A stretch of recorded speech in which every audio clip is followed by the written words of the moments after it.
My name is Robert Harrison, and at 73 years old, I thought I'd seen every shade of human nature.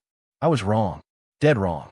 You see, I'm about to tell you a story that'll make you question everything you think you know about family, trust, and justice. It's about how my daughter-in-law, sweet little Sarah, whom I loved like my own flesh and blood, nearly destroyed everything I spent 5 decades building. Nearly. But here's the thing, and pay attention because this is important. Sometimes the people we trust the most are the ones sharpening the knife behind our backs. And sometimes, just sometimes, an old man's wisdom runs deeper than a scheming woman's greed. This is the story of how I learned that revenge isn't just a dish best served cold. It's a lesson best taught slowly, carefully, and with surgical precision. Let me paint you a picture of Sarah Mitchell. Well, Sarah Harrison after she married my boy Michael. Picture perfect blonde hair that caught the light just right, green eyes that sparkled with what I thought was genuine warmth, and a smile that could melt butter in January. She was 32 when Michael brought her home 5 years ago, and Lord help me, I fell for her act completely. Dad, Michael had said, his eyes shining with that fool's love that makes men stupid, I want you to meet the woman I'm going to marry. Sarah stepped forward, extending a manicured hand. Mr. Harrison, I've heard so much about you. Michael says you built Harrison Construction from nothing into the most respected company in 3 counties. I'm so honored to meet you. Honored. She used words like that. Made this old contractor feel like somebody important. Within 6 months, she had me wrapped around her little finger tighter than electrical tape on a live wire. She'd bring me homemade apple pie, my favorite, every Sunday after church. She'd ask about my war stories for Vietnam, hanging on every word like I was telling her the secrets of the universe. She remembered my birthday, my late wife Margaret's birthday, even the anniversary of Margaret's passing. You're such a treasure, Dad Harrison, she'd say, and the way she said Dad made my heart swell. You have to understand, Margaret and I never had a daughter, just our boy Michael. Sarah filled that hole I didn't even know was still bleeding. But the real clincher? The way she treated Michael's struggles. My son, God bless him, had always been more of a dreamer than a doer. While I was building walls and foundations, Michael was painting pictures and writing poetry. Don't get me wrong, I love that boy something fierce, but business sense? He had about as much business acumen as a chocolate teapot. When Michael announced he wanted to start his own art gallery instead of joining the construction business, I'll admit it stung. 47 years, I'd been building Harrison Construction, thinking someday I'd hand it over to my boy. But Sarah, sweet Sarah, she supported him. Dad Harrison, she said one evening as we sat on my back porch, watching the sunset paint the Colorado mountains, Michael has such a gift. You raised him to follow his dreams, and that's exactly what he's doing. You should be proud. Proud. Yeah, I was proud, and grateful that my son had found a woman who understood him better than I did. So when Michael's gallery started struggling after 2 years, because let's face it, there's not exactly a booming art market in Millbrook, Colorado, I didn't hesitate to help. First, it was $20,000 to help with rent, then $30,000 for inventory. Before I knew it, I'd sunk nearly $200,000 into keeping that gallery afloat. I hate asking you for this, Dad, Michael would say, his face flushed with embarrassment. But Sarah would squeeze my hand and say, Dad Harrison, you're not just supporting a business. You're supporting a dream. That's what real fathers do. Real fathers. She knew exactly what to say. The gallery eventually closed, of course. But by then, something else had started. Something that should have raised every red flag I'd ever seen. But I was too blinded by my affection for the daughter I never had. Sarah started taking an interest in my business. Real interest. Dad Harrison, I've been thinking, she said one day as she served me that perfect apple pie. You work so hard, but you handle everything yourself. The contracts, the billing, the scheduling. What if I help you organize things? I have a business degree, you know. I didn't know that. Funny how that detail had never come up before. I couldn't ask you to do that, sweetheart. You've got enough on your plate. Please, she insisted, those green eyes pleading. Let me help. Consider it my way of giving back to the family. Family. That word was like a skeleton key to my heart. Within 6 months, Sarah had her fingers in every aspect of Harrison Construction. She reorganized my filing system, digitized my client database, and even suggested we get a proper accounting software instead of my old-fashioned ledger books. "Dad, you're stuck in the Stone Age," she'd laugh. "Let me drag you into the 21st century." And she did. Sarah took over the bookkeeping, the client communications, even started handling contract negotiations. She was sharp, I'll give her that. Sharper than I'd given her credit for. "You're a miracle worker, Sarah," I told her one evening as she showed me how much more organized everything was. "I don't know what I did to deserve you." She smiled that perfect smile. "You raised a man I love, Dad. That's enough." But here's the thing about miracles. Sometimes they're just magic tricks, and you don't see the sleight of hand until the show's over. The first crack in Sarah's perfect facade appeared on a Tuesday morning in March. I remember it exactly because it was the day after Michael's 38th birthday, and we had such a lovely celebration at my house. Sarah had made a beautiful dinner, complete with Michael's favorite chocolate cake. I'd gone to the office early to finish some paperwork before my crew arrived. Harrison Construction operated out of a converted warehouse I'd bought 20 years earlier. Part office, part supply storage, part workshop. It wasn't fancy, but it was paid for and it was mine. As I walked through the main office toward my desk, I heard Sarah's voice coming from the back room, where we kept the filing cabinets and the safe. She was on her phone, and something in her tone made me stop. "No, you don't understand," she was saying, her voice sharp in a way I'd never heard before. "The old man trusts me completely.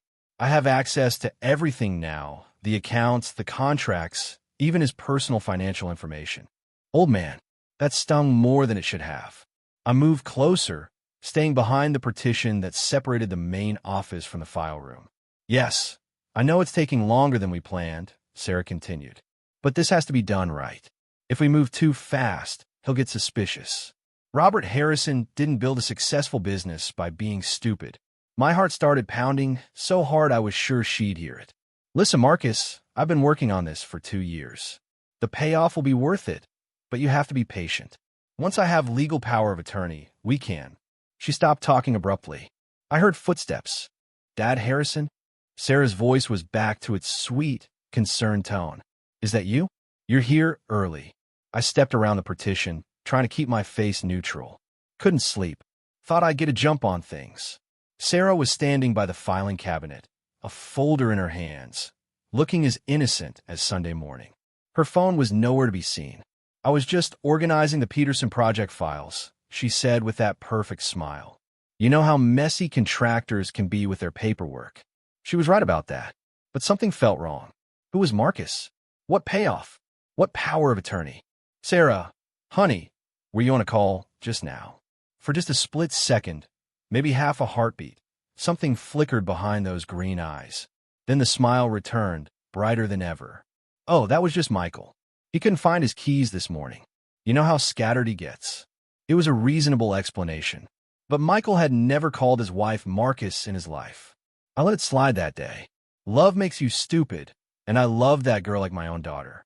But the seed of doubt was planted. Over the next few weeks, I started paying closer attention. Not in any obvious way. I didn't want to be wrong about Sarah. But I watched. She was still perfect. Still brought me pie on Sundays, still asked about my day, still called me Dad Harrison with that warm affection. But now I noticed things I'd missed before, like how she'd volunteer to stay late to organize things, sending me home early. How she'd insist on handling all the banking, saying it would be one less thing for you to worry about. How she'd started suggesting I should consider retiring soon, maybe hand over more responsibility to the younger generation. "Dad, you've worked hard your whole life," she said one evening as the three of us shared dinner at my kitchen table. "Don't you think it's time to enjoy the fruits of your labor? Travel, maybe? See the world? Where's this coming from?" I asked. Michael jumped in, bless his naive heart. "Sarah's right, Dad. You're 73 years old. Most men your age are playing golf and spoiling their grandchildren." Grandchildren? Another knife twist. Margaret and I had always dreamed of grandchildren, but Michael and Sarah had been trying for 3 years with no luck. Another disappointment. Another reason to feel like my family line might die with my son. I'm not ready to retire, I said firmly. This business is my life. Sarah reached across the table and patted my hand. Of course it is, Dad. I just worry about you working so hard. We both do. We both do. But as I looked at her face, I saw something that chilled me to the bone. For just an instant, when she thought I wasn't looking directly at her, I saw calculation in those green eyes. Cold, careful calculation. That night, I made a decision. I was going to find out exactly who Sarah Mitchell Harrison really was. The next morning, I did something I hadn't done in 40 years of running a business. I lied to an employee. Sarah, honey, I need to run some errands in Denver today. Mind holding down the fort? Of course, Dad Harrison. Take your time. Instead of driving to Denver, I parked my truck behind Morrison's Diner 3 blocks away and walked back to my office. I slipped in through the back entrance I use for deliveries and positioned myself where I could see into the main office without being seen. Sarah was there, all right, but she wasn't organizing files or answering phones. She was photocopying documents. Lots of them. Bank statements, contracts, insurance policies, tax returns, some going back 5 years. She worked quickly and efficiently, like she'd done this before. After an hour of copying, she made a phone call. It's me, she said. About everything we need. The insurance policies alone are worth $2.8 million. The business assets, equipment, and real estate push it over $4 million total. $4 million. That was more than I thought I was worth. No, he doesn't suspect anything. The old fool still thinks I'm his precious daughter-in-law. Yeah, Michael's clueless too. This is going to be easier than we thought. Old fool. There was again. I'm telling you, Marcus, we stick to the plan and we'll be set for life. A little patience now, big payoff later. Trust me. She hung up and went back to her copying. I'd heard enough. As I snuck back to my truck, my hands were shaking, not from fear but from pure cold rage. For 2 years, I'd opened my heart, my home, and my business to this woman. I'd loved her, trusted her, treated her like the daughter I never had. And she'd been planning to rob me blind. But here's what Sarah didn't know about Robert Harrison. I didn't build a successful business by being a pushover. I'd survived Vietnam, the recession of '91, and 47 years in the construction industry. I'd dealt with cheating contractors, lying suppliers, and dishonest clients. But I'd never dealt with family betrayal. This was going to require a different approach entirely. As I drove home that day, I started planning. Not revenge, not yet. First, I needed to know exactly what I was dealing with. How deep did this go? What was the full plan? And most importantly, who the hell was Marcus? Sarah wanted to play games? Fine, but she'd picked the wrong opponent. This old man was about to get an education in exactly what Robert Harrison was capable of when someone threatened his family. You know what they say about sleeping dogs? Well, sometimes when you let them lie too long, they wake up with a bite that'll take your leg off. The day after I caught Sarah copying my documents, I did something I hadn't done since Margaret died. I called in a favor from an old friend. Tommy Rodriguez and I served together in Vietnam. After the war, he became a private investigator in Denver. We'd kept in touch over the years, Christmas cards, the occasional phone call, that sort of thing. Tommy owed me a favor from when I helped him build his office building at cost. No markup. Bobby Harrison. Tommy's gravelly voice came through the phone. Been too long, friend. What can I do for you? I need a background check, Tommy. Deep dive. And I need it kept quiet. This business or personal? I hesitated. Both, I guess. It's my daughter-in-law. Tommy's silence stretched long enough that I thought the call had dropped. Tommy, I'm here. That's usually not a good sign when family members start investigating family members. You want to tell me what's going on? So I did. All of it. The phone call I'd overheard, the mysterious Marcus, the document copying, everything. Tommy listened without interrupting, the way good soldiers learn to do. Give me her full name, date of birth if you know it, and any other details you can think of, Tommy said when I finished. I'll start digging. How long will this take? For a thorough background check? Give me a week. Maybe 2 if she's been creative with her past. A week felt like an eternity, but I needed to be smart about this. If Sarah was planning something big, I couldn't afford to tip my hand too early. In the meantime, I started my own investigation. Small things. Paying attention to when she made phone calls, noting when she stayed late at the office, tracking what documents she accessed. I even started keeping a daily log hidden in my bedroom dresser drawer. The hardest part was pretending everything was normal. Sunday dinners, casual conversation, watching her play the perfect daughter-in-law while knowing she was plotting against me. But I learned patience in the jungles of Vietnam. Sometimes you had to wait for the right moment to strike. 3 days into my investigation, I got my first break. Sarah had left her purse in the office bathroom, careless for someone usually so meticulous. When I went to move it back to her desk, it fell open, spilling its contents across the floor. As I gathered everything up, I saw a business card that made my blood run cold. Marcus Delacroix, estate planning attorney, specializing in elder care law and asset protection. Marcus. So that was her accomplice. I memorized the phone number and address, then carefully put everything back exactly as I found it. That evening, I drove by Delacroix's office. It was in one of those fancy downtown Denver buildings, all glass and steel. The kind of place that charged by the hour just to look at you. On Friday, Tommy called. "Bobby, you need to sit down for this." I was in my kitchen, looking out at the mountains where Margaret and I used to hike before her arthritis got bad. I'm sitting. Sarah Mitchell isn't who she says she is. Well, she is, but there's a lot more to the story. My grip tightened on the phone. Go on. She was married before. Twice, actually. First husband was a wealthy rancher in Wyoming named Charles Mitchell. He died in a car accident 4 years ago, left her everything, about $1.2 million in assets. Car accident, single vehicle crash on a mountain road. Very convenient timing. Happened just 3 months after Mitchell changed his will to leave everything to Sarah instead of his grown children from his first marriage. My stomach churned. I think nothing could be proven, but his kids sure tried. They contested the will, hired investigators, the works. But Sarah had covered her bases. Perfect grieving widow, airtight alibi, no evidence of foul play. What about the second husband? That's where it gets interesting. Husband number 2 was Marcus Delacroix. The phone nearly slipped from my hand. The lawyer? The very same. They were married for 8 months, divorced 2 years ago. But here's the kicker.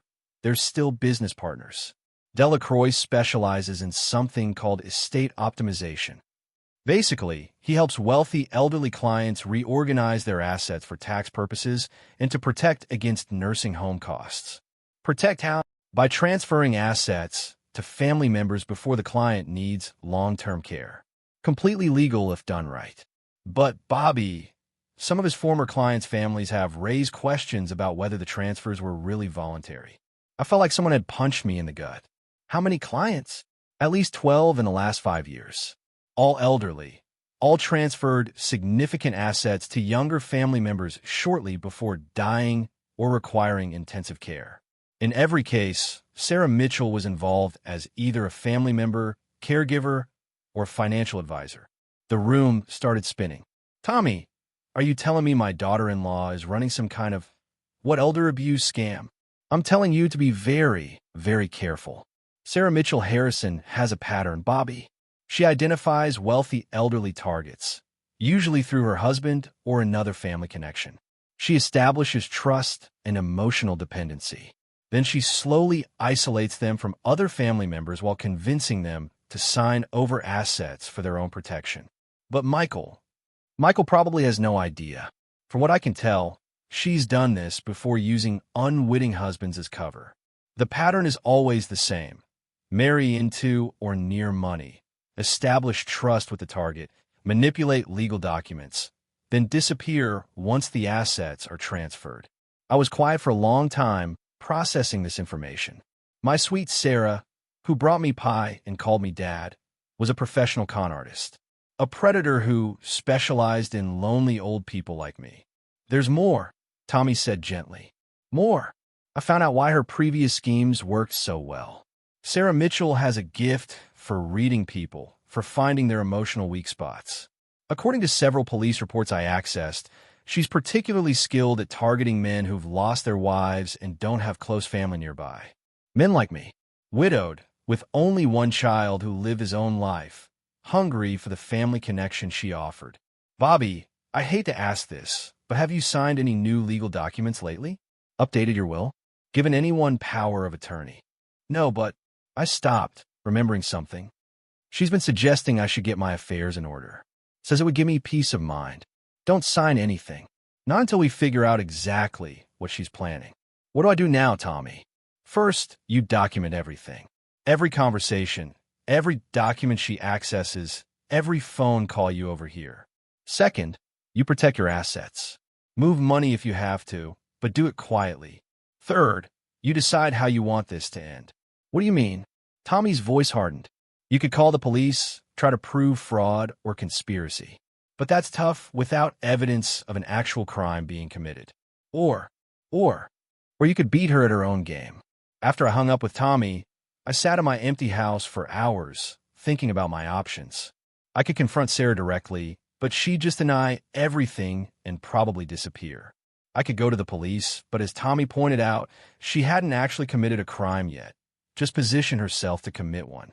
But there was a third option, one that appealed to my sense of justice and my desire to protect other families from going through what I was experiencing. I was going to give Sarah exactly what she wanted. I was going to let her think her plan was working perfectly. And then, when she thought she had one, I was going to teach her why you don't mess with a man who spent 7 decades learning how to build things that last. Sarah Mitchell Harrison wanted to play the long game. Fine, but she'd picked the wrong mark this time. This old dog still had plenty of bite left. The art of war, Sun Tzu wrote, is to subdue the enemy without fighting. In Vietnam, we learned that sometimes the best strategy is to let your opponent think they're winning while you prepare your real assault. Sarah wanted me to trust her completely. I was going to give her trust so complete it would make her overconfident. Sarah wanted access to my assets. I was going to make it look like she was getting exactly what she wanted while actually giving her nothing of value. But first, I needed backup. The next Monday morning, I drove to Denver to visit my lawyer, Jim Morrison. Jim had handled my business affairs for 20 years, a solid, honest man who understood the difference between legal and right. Robert, Jim said, settling behind his massive oak desk. What brings you to the city? I need to restructure my estate, Jim, and I need it done quietly. Over the next 2 hours, I explained my situation. Jim listened with the same careful attention he'd given my business contracts over the years, occasionally asking questions, but mostly just taking notes. This is complex, he said finally. If what you suspect is true, you're dealing with someone who's very sophisticated about legal manipulation. Can you help me? I could do better than that. I'm going to put you in touch with someone who specializes in exactly this kind of situation. That someone turned out to be Rebecca Chun, an attorney who worked with elder abuse cases. Rebecca was sharp as a tack and twice as tough, with a reputation for going after scammers who targeted seniors. Mr. Harrison, Rebecca said when we met the following day, based on what you've told me and the background information your friend provided, you're dealing with what we call a romance scammer variation. Instead of romantic relationships, Sarah builds family relationships to create emotional vulnerability. So what do? We're going to set a trap. But it has to be perfect, because if she suspects anything, she'll disappear and start over with another victim. Rebecca's plan was elegant in its simplicity. We were going to create a fake asset transfer that would look real to Sarah, but would actually protect my estate while giving us evidence of her criminal intent. First, Rebecca explained, we set up a trust with my firm as trustee. You transfer your actual assets into this trust, keeping only enough in your personal accounts to make it recommended. The trust is invisible to outside examination. Sarah won't know it exists. Then what? Then we create fake documents showing you're transferring assets into Sarah. We'll make it look like she successfully manipulated you and assigning over parts of your estate. But the fake documents will actually transfer nothing.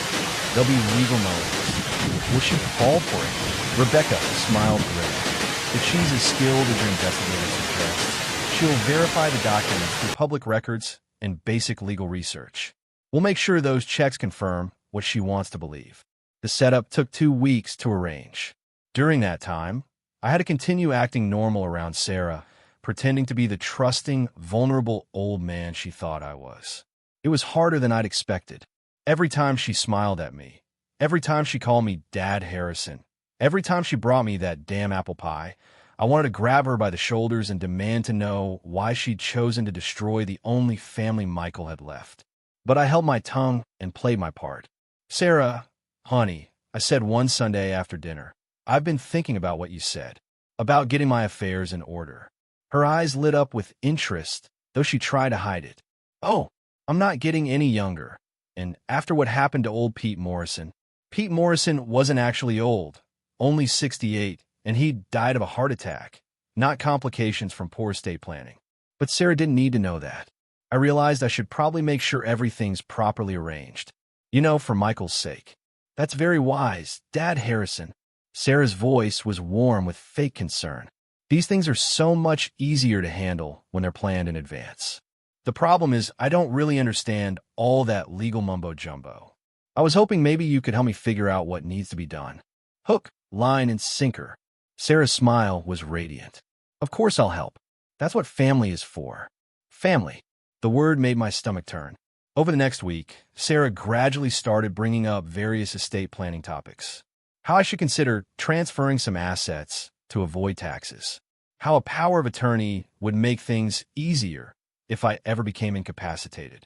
How certain legal arrangements could protect my wealth from potential creditors or lawsuits. All of it sounded reasonable. All of it was probably legal if done with genuine consent. And all of it would have left me completely vulnerable to someone who wanted to rob me blind. Sarah said one evening as we sat in my living room, I have a friend who's an estate planning attorney, Marcus Delacroix. He's helped several families I know with exactly these kinds of issues. Marcus Delacroix. I repeated as if hearing the name for the first time. Sounds French. Sarah laughed. He is very sophisticated, very knowledgeable about complex estate issues. I could arrange for you to meet with him if you'd like. That sounds wonderful, honey. I trust your judgment completely. The meeting was scheduled for the following Friday at Delacroix's downtown office. Sarah offered to drive me, to sit in on the consultation, to help me understand the complicated legal language. How thoughtful of her. Marcus Delacroix was exactly what I'd expected. Smooth, articulate, impeccably dressed, and radiating the kind of confidence that comes from successfully manipulating people for years. He was maybe 45, with graying temples, and the kind of smile that probably cost $50,000 in dental work. Mr. Harrison, he said, rising from behind a desk that cost more than most people's cars, Sarah has told me so much about you. I understand you're interested in some proactive estate planning. That's right. I want to make sure my boy is taken care of, but I also don't want the government getting their hands on money I've worked my whole life to earn. Delacroix nodded sagely. A common concern among successful business owners. There are several strategies we can employ to minimize tax exposure while ensuring your assets are properly protected. For the next hour, Delacroix laid out a plan that was, I had to admit, professionally presented and legally sound. Transfer certain assets to family members now to reduce estate taxes later. Establish trusts to protect against potential creditors. Create powers of attorney to ensure smooth financial management if health issues arose. All reasonable, all legal, all designed to put Sarah Mitchell Harrison in control of everything I'd spent my life building. Of course, Delacroix said, this kind of comprehensive estate restructuring requires careful coordination. Sarah has offered to serve as your primary agent for these transfers, given her business background and her close family relationship. Sarah, sitting beside me, squeezed my hand. Only if you're comfortable with that, Dad Harrison. I just want to help. You've been such a blessing to this family, I said, looking directly into her lying green eyes. I can't think of anyone I'd trust more. The documents were prepared over the following week. Rebecca Chin's team had done their work perfectly. Everything looked authentic, legally binding, and properly executed. But in reality, the transfers were to fake accounts controlled by the Elder Abuse Task Force. The powers of attorney had built-in safeguards that would trigger police involvement if misused, and every signature was documented with hidden cameras. This is a big step, Dad Harrison, Sarah said as we sat in Delacroix's office, ready to sign the papers. Are you sure you're comfortable with all of this? She was giving me one last chance to back out. How considerate. Honey, I've never been more sure of anything in my life. I signed every document with a flourish. Each signature was another link in the chain I was wrapping around Sarah's criminal neck. After we left Delacroix's office, Sarah was practically glowing with excitement, though she tried to hide it behind concern for my well-being. "How are you feeling about everything?" she asked as we drove back to Millbrook. "Relieved," I said honestly. "It feels good to know that everything's properly arranged. You made the right choice, Dad Harrison. This will protect you and Michael both." Protect. Such an interesting word choice from someone who was planning to steal everything I owned.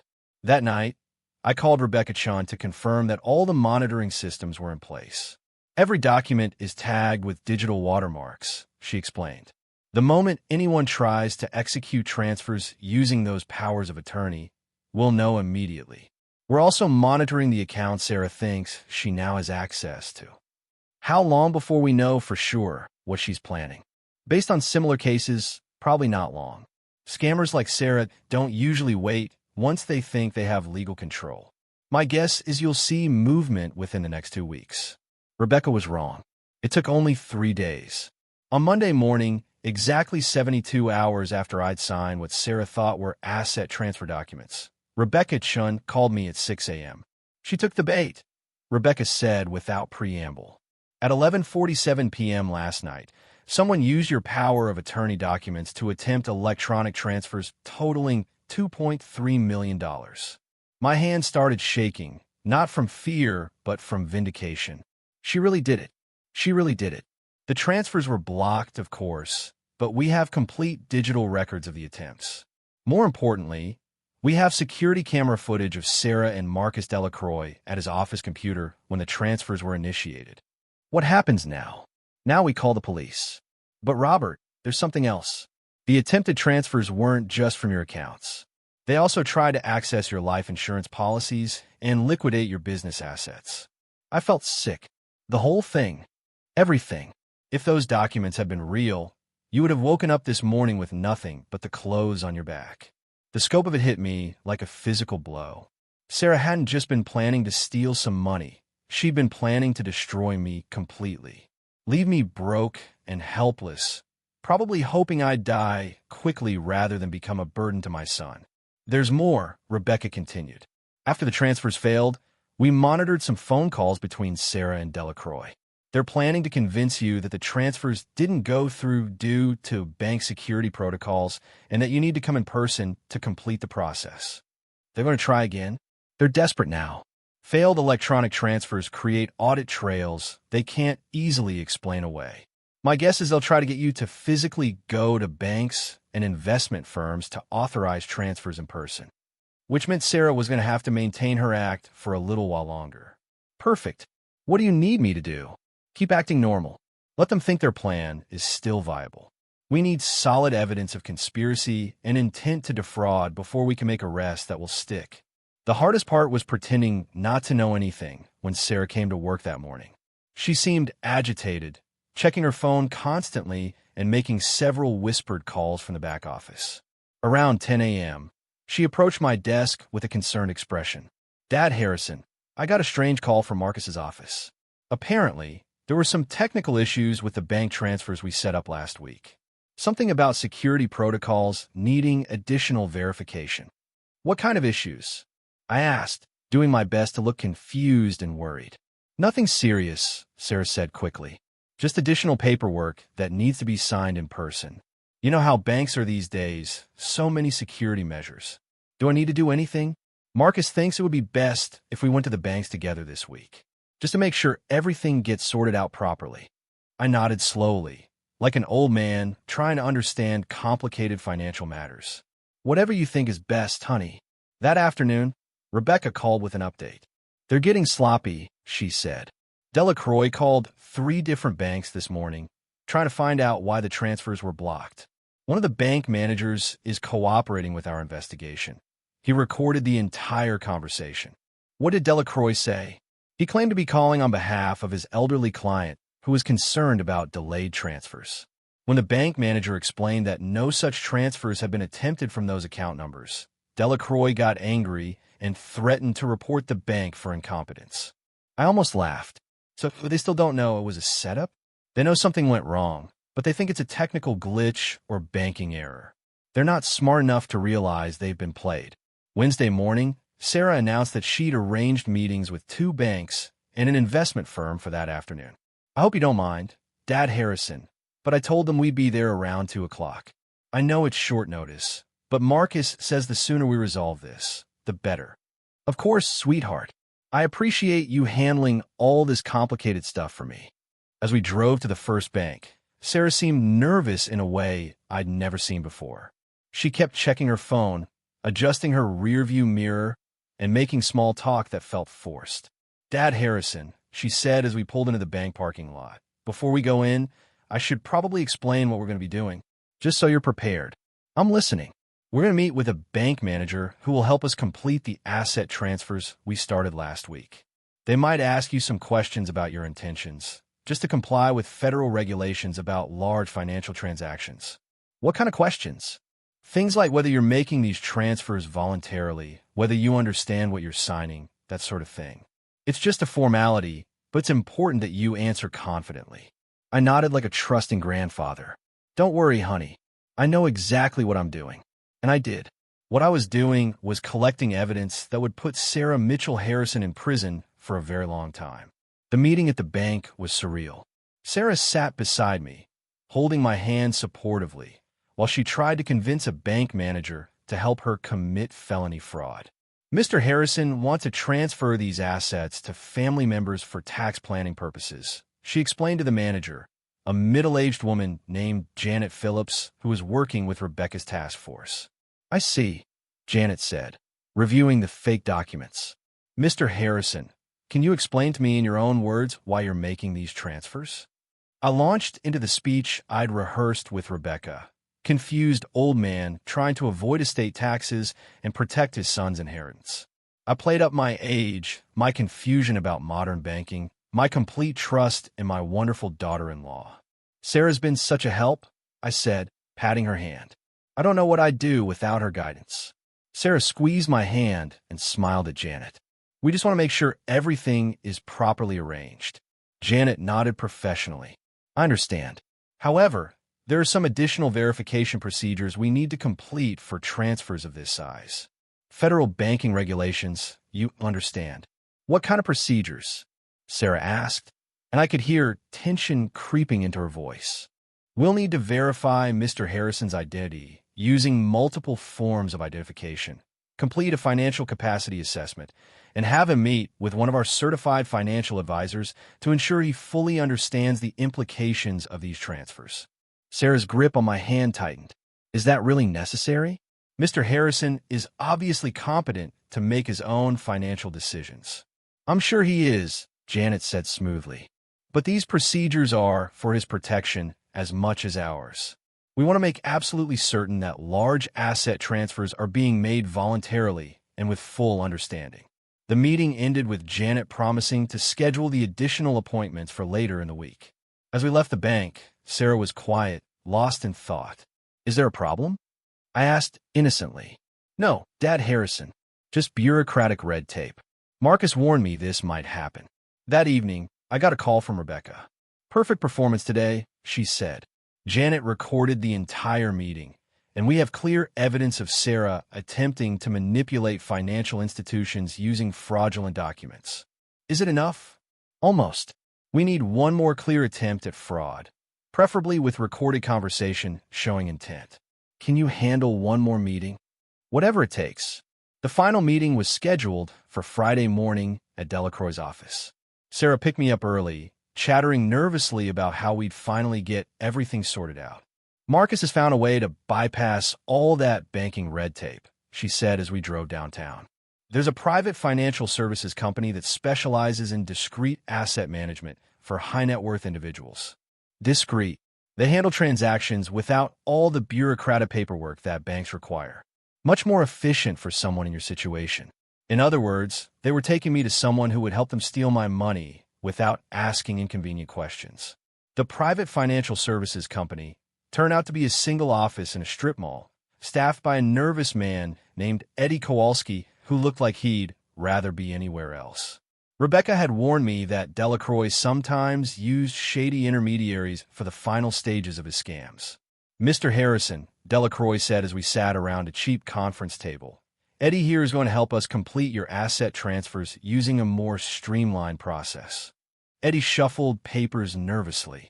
Yeah, so what we're going to do is transfer your assets to a temporary holding account, then redistribute them according to your wishes. Avoids all that bank security nonsense. How does it work?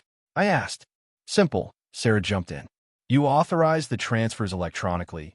The money moves to Eddie's secure account, then gets redistributed according to the plan we set up. Clean and efficient. What they meant was, I would authorize them to steal my money, they would move it to an untraceable account, then disappear forever. I just need you to enter your banking credentials here, Eddie said, sliding a tablet across the table. Username, password, security questions, that sort of thing. This was it, the moment of truth. If I enter my real banking information, they'd have everything they needed to clean out my accounts. If I refused, they'd know something was wrong. I looked at Sarah sitting beside me with that perfect smile and made my decision. You know what? I said slowly. I'm feeling a little overwhelmed by all this. Maybe I should take some time to think it over. Sarah's smile flickered. Dad Harrison, we've come so far already. Don't you want to get this finished? I do, but I stood up, acting confused and elderly. This is a lot of money we're talking about. Maybe I should discuss it with Michael first. The temperature in the room dropped 10 degrees. Delacroix leaned forward. Mr. Harrison, with respect, your son doesn't understand financial planning the way Sarah does. That's why you asked her to handle this in the first place. I know, but Dad, Sarah said, and for the first time, her voice had an edge to it. You said you trusted me completely. You said you wanted this handled. I do trust you, sweetheart. Then prove it. The words came out sharper than she intended. For just a moment, the mask slipped completely, and I saw the predator underneath. The room went silent. Eddie looked like he wanted to crawl under the table.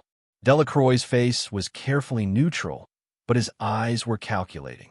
Sarah realized her mistake immediately. The loving concern returned to her voice, but it was too late. I'm sorry, Dad Harrison.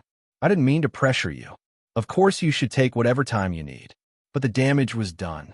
In that moment of frustration, she'd revealed her true nature. And thanks to the recording device Rebecca's team had given me, we had it all on tape. Actually, I said, sitting back down, you're right, Sarah. I'm being silly. Let's get this done. I entered fake banking credentials into Eddie's tablet. Information that would lead investigators directly to their operation while protecting my real accounts. Perfect, Delacroix said, relaxing visibly.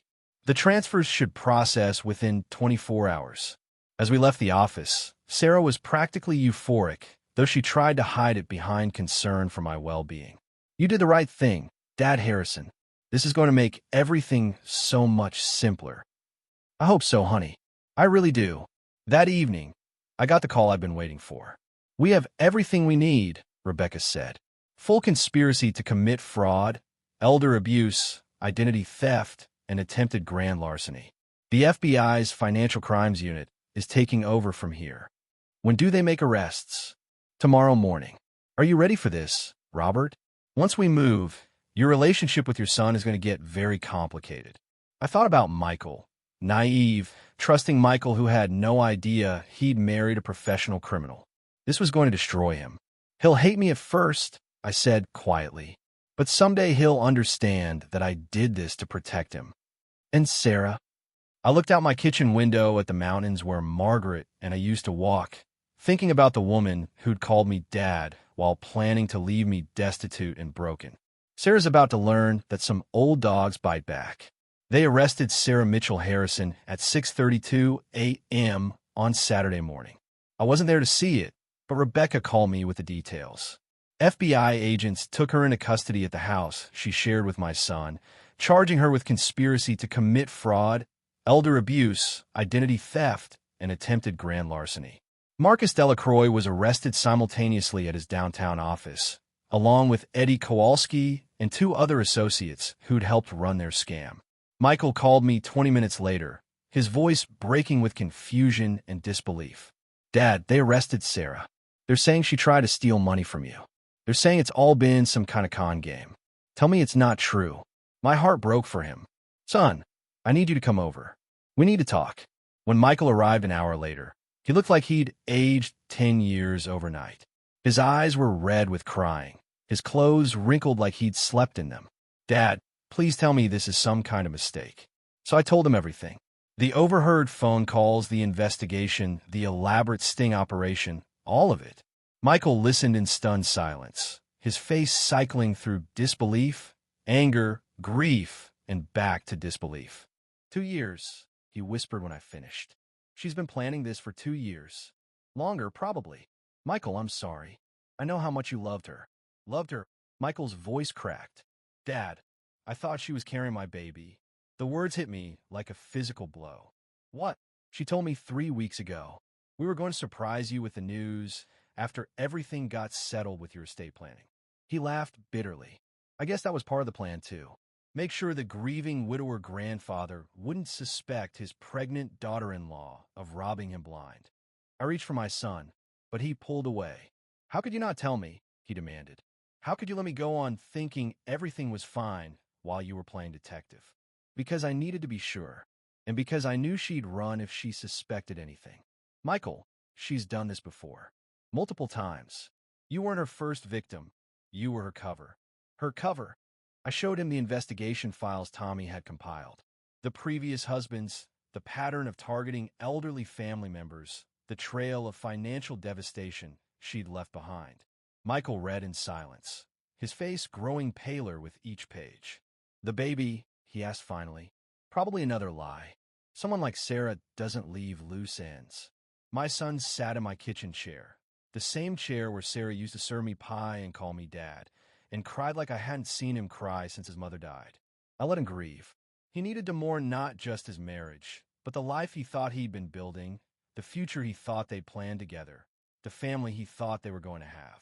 I loved her, Dad, he said when the tears finally stopped. I really loved her. I know, son. So did I. What happens now? Now we rebuild. Both of us. The trial took 8 months. Sarah's defense attorney tried to paint her as a naive woman who'd gotten involved with the wrong people. But the evidence was overwhelming. Testimony from victims' families in 3 states, recorded conversations, documented patterns of fraud going back nearly a decade. I had to testify, of course. Standing in that courtroom, looking at Sarah in her orange jumpsuit, I felt a mixture of satisfaction and sadness. Satisfaction that justice was being served, sadness for the family relationship that had never been real. When the prosecutor asked me to describe how Sarah had gained my trust, I told the court about Sunday dinners and apple pie, about calling me dad and filling the hole left by the daughter I'd never had. She didn't just steal from me, I said, looking directly at Sarah. She stole the idea of family itself. Sarah was sentenced to 12 years in federal prison. Marcus Delacroix got 15 years. Eddie Kowalski, who cooperated fully with prosecutors, got 3 years in probation. The judge, an elderly woman named Patricia Webb, had some words for Sarah before passing sentence. Ms. Harrison, you have committed crimes that go beyond financial fraud. You have systematically targeted and exploited society's most vulnerable members, elderly individuals who trusted you with their hearts as well as their wealth. Your actions represent a particular cruelty that strikes at the foundation of family relationships and human decency.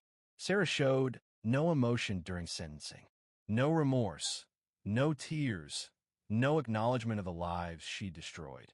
She was, I realized, exactly what she'd always been, a predator who saw other people only as opportunities. Michael struggled for months after Sarah's arrest. He quit his job, moved back in with me temporarily, and spent weeks just trying to process what had happened to his life. How do I trust anyone again? He asked me one evening as we sat on the back porch. The same way you learned to trust in the first place, I told him. Slowly, carefully, and with your eyes wide open. What if I can't? Then you can't. But Michael, don't let her take that away from you too. Don't let her steal your ability to have a real family someday. It took time, but gradually Michael started rebuilding his life. He moved to Colorado Springs, got a job teaching art at a community college, and slowly began dating again. He was more cautious now, more aware of red flags, but he hadn't given up on the idea of finding real love. As for me, I kept running Harrison Construction for 2 more years, then finally decided to retire at 75. I sold the business to my foreman, Jake Martinez, who'd worked for me for 15 years and understood that some things are worth more than profit. I kept the house, too many memories of Margaret to leave, and settled into a quiet retirement. I volunteer at the senior center now, helping other elderly folks avoid the kind of scams Sarah used to run. It's good work, meaningful work. Sometimes I think about Sarah, serving her time in federal prison, and I wonder if she ever thinks about what she threw away. She could have had a real family, real love, a real place in the world. Instead, she chose to be a predator. But then I think about the other families we saved by stopping her scheme. The investigation led to charges against several other con artists in Delacroix's network. At least 20 elderly victims got justice, and who knows how many more were protected from future scams. That's worth something. That's worth a lot. 3 years have passed since Sarah's sentencing, and I'm sitting on my back porch again, watching the sun set over the Colorado mountains. But I'm not alone this time. Michael is here with his new wife, Jennifer, a genuine woman who teaches 3rd grade and makes him laugh in ways Sarah never did. They were married last month in a small ceremony in my backyard, with flowers from Margaret's garden and a cake made by Mrs. Henderson from down the street. And sitting on my lap, babbling happily and reaching for my coffee cup, is my granddaughter Emma, 6 months old, with Michael's dark hair and Jennifer's bright smile. "Tell me about Grandma Margaret again, Dad," Michael says, settling into the chair beside me. So I tell Emma about her grandmother, how she used to hike these mountains, how she made the best chocolate chip cookies in 3 counties, how she would have loved to hold this beautiful baby girl. I don't talk about Sarah anymore. That chapter is closed, filed away with other difficult memories that taught me important lessons about life. The lesson isn't that you should never trust anyone. That's no way to live. The lesson is that trust should be earned slowly, demonstrated consistently, and never given blindly. The lesson is that real family doesn't come from manipulation or need. It comes from mutual respect, genuine affection, and shared commitment to each other's well-being. The lesson is that sometimes the people who seem too good to be true really are too good to be true. But mostly, the lesson is this: an old man who spent 7 decades learning how to build things that last can still protect what matters most, even when the threat comes from inside his own home. I learned that revenge isn't about hurting someone who's hurt you. Real revenge is about protecting others from being hurt the same way. It's about making sure that justice gets served and that predators don't get to keep preying. Sarah Mitchell Harrison thought she was playing a game she couldn't lose. She thought she'd found the perfect mark, a lonely widower desperate for family with more money than sense. She was wrong on all counts. As Emma falls asleep in my arms and Michael and Jennifer plan their future together, I think about the letter I received last week. It was from Rebecca Chun, telling me about another case her task force had solved using techniques we developed during the Sarah investigation. Another family saved. Another predator stopped. Another victory for the good guys. That's the real lesson of this story. Evil only wins when good people do nothing. And sometimes, just sometimes, an old dog's bite is exactly what the world needs. The sun sets behind the mountains, painting the sky in shades of gold and crimson. Tomorrow there will be new challenges, new threats, new people who need protecting. But tonight, there's just family. Real family. The kind worth fighting for. And that, friends, makes everything else worthwhile.